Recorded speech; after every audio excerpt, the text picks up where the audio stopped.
I pazienti di Antonio De Curtis, Totò, recita Gennaro Sansone. All'angolo di via Chiaia si mettono pazienti e posti tutti i giorni e non accuccia niente. Puliti, dignitosi, non stanno mai una mano, voce ingiuata in terra per la giornata santa. La gente non lo guarda e non lo fanno apposta.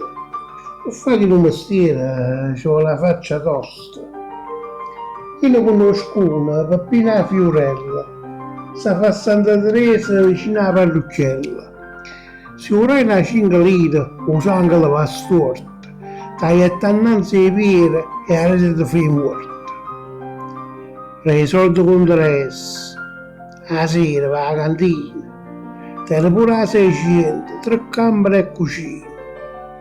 Invece che le chiaie, misere e vergognose, stanotte è morta di fame, povera e dignitosa.